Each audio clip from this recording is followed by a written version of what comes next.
is synonymous with versatility. A name that is synonymous with excellence and unparalleled craftsmanship in Philippine cinema. Dahil for 60 years, imagine po, 6 na dekada, Vilma has graced the silver screen with an incomparable body of work, portraying a diverse array of characters that showcase her immense talent. Renowned for breathing life into roles described as women of substance, she has garnered numerous awards from prestigious bodies, whether here local or international, solidifying her status as the most awarded actress in Philippine cinema history. Beyond the accolades, sa likod at sa kabila po ng mga yon, Vilma Santos po continues to leave an indelible mark on our cultural landscape, portraying iconic roles that deeply resonate with the Filipino psyche. Magmula po sa kanyang early days sa St. Mary's College to becoming a cinematic legend, Vilma has continuously evolved, tackling challenging roles that inspire, not just inspire, but also provoke thought.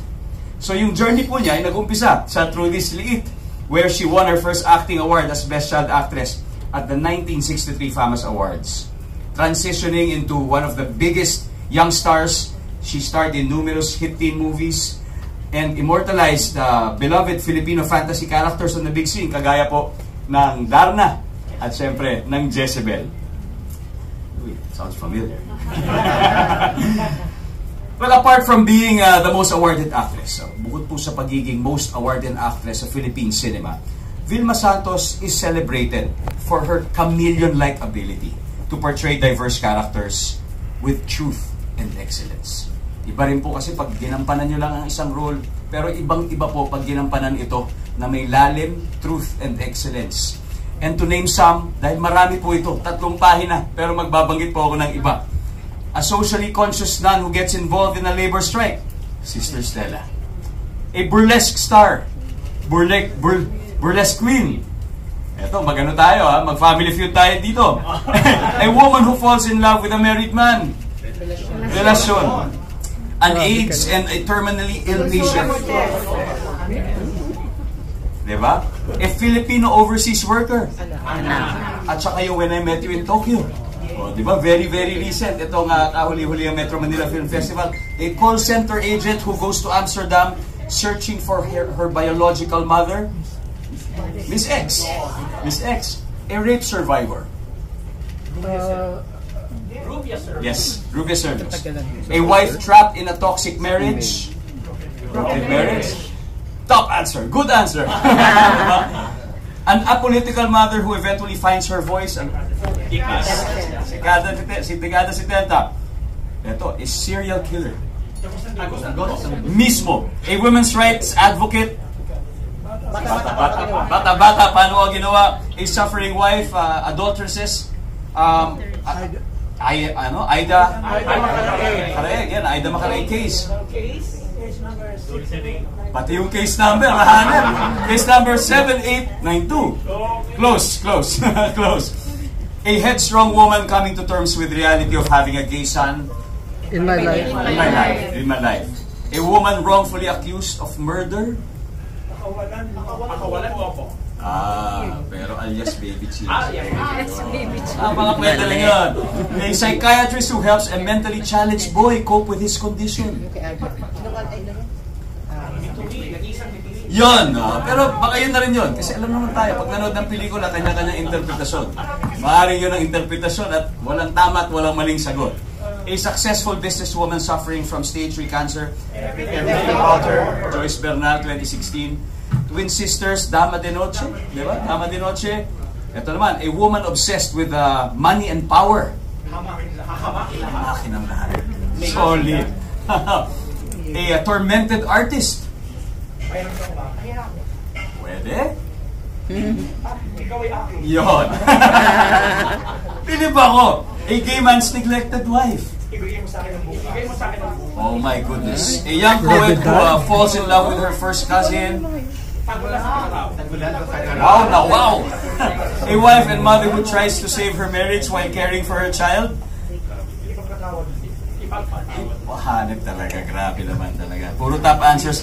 And many other equally challenging roles. The list continues. The list goes on. Sabi ko nga, 3 pahina ng magagandang pelikula, isang spectacular body of work. I think the range of Vilma Santos is unparalleled. Yung kanyang mga pagganap, yung kanyang portrayals bring truth and authenticity to the screen, captivating audiences. And not just during that generation, but across all generations. Pati na rin yung mga hindi nakapanood ng pelikula nung panahon na yun. Dahil ang ilan sa mga pelikula niya ay tinuturo sa paaralan.